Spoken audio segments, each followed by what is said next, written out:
Assalamualaikum. Hari ini saya ingin berkongsi satu undang-undang. Dia panggil Paritatis Law States, di mana 80% ialah berhasil daripada 20% tugasan yang diberikan dan juga usaha yang dilakukan. Maknanya apa? Bila kita ada satu kerja, kebanyakannya ataupun selalunya, bila kita fokuskan kepada 20% perkara, selalunya hasilnya ialah melebihi 80%. Tentu pelik kan? Sebab cuba perhati kita dekat almari kita.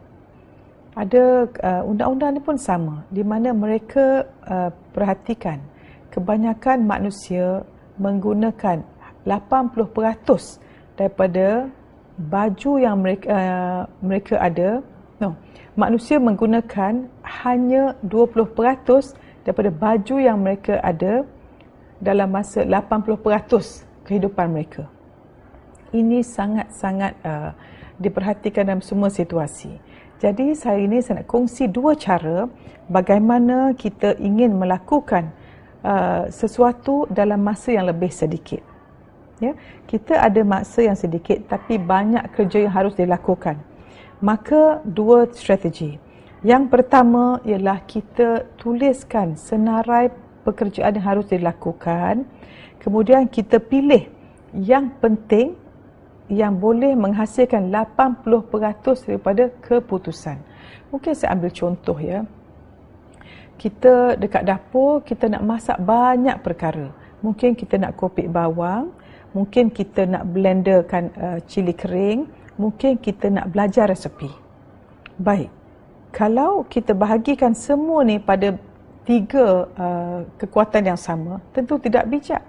Sebab kita boleh kopek banyak bawang, kita boleh blend banyak lada. Tetapi kalau resepi kita tak belajar betul-betul, walau banyak mana kita sediakan bahan untuk memasak, tetapi kita tak belajar cara memasak dengan betul dan jumlah yang macam mana, tentu tidak akan sedap masakan kita. Macam tu juga dalam tugasan di pejabat, kita dengan anak-anak, kita nak fokuskan masa kita nak marah anak-anak, nak suruh dia kemas buku dia, ataupun kita nak betulkan niat anak-anak dulu, matlamat pergi sekolah dan pujian masa mereka balik ke sekolah dan bertanya apa mereka belajar. Jadi cuba lepas ni ambil jurnal, kita senaraikan segala aktiviti kita buat semalam dan kita kategorikan. Mungkin urusan dengan anak, urusan di dapur, urusan di tempat kerja, dan kita perhatikan fokus kita kepada yang kita buat tu dan lihat keberhasilannya. Selalunya kalau kita kurang pandai mengatur, kita perhatikan banyak masa kita gunakan pada benda yang remeh-temeh dan hasil tak seberapa. Sebab itu ada orang tanya, mana bagus? Bila buat sesuatu, kita atasi kelemahan kita atau kita menguatkan kekuatan kita?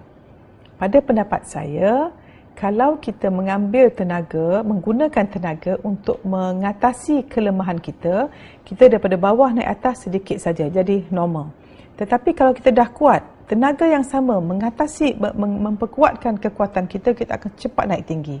So orang tanya pula, macam mana nak atasi kelemahan kita?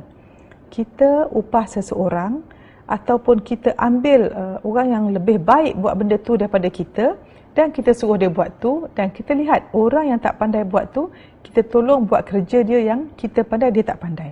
Ini dipanggil sinergi ataupun kerjasama yang baik. So sama-sama kita renungkan macam mana kita hendak buat sesuatu dalam masa yang sedikit. Yang kedua, kita bahagikan kerja kita kepada yang urgent ataupun yang menekan kepada yang penting. Ada benda yang penting tetapi tak tergesa-gesa kena buat. Contohnya macam ni. Adalah penting kita senaman untuk menjaga kesihatan. Dan benda yang urgent ialah jawab telefon. Ada orang, dia tengah senaman, tiba-tiba ada panggilan telefon. Dia pergi jawab telefon. Dan masa dia senaman terus terganggu. Ini orang merugikan.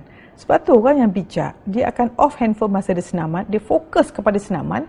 Lepas tu, bila miss call, dia akan call balik dan betulkan perkara itu. Apa kata kita mula audit dan lihat macam mana kita bertugas dalam harian kita. Assalamualaikum.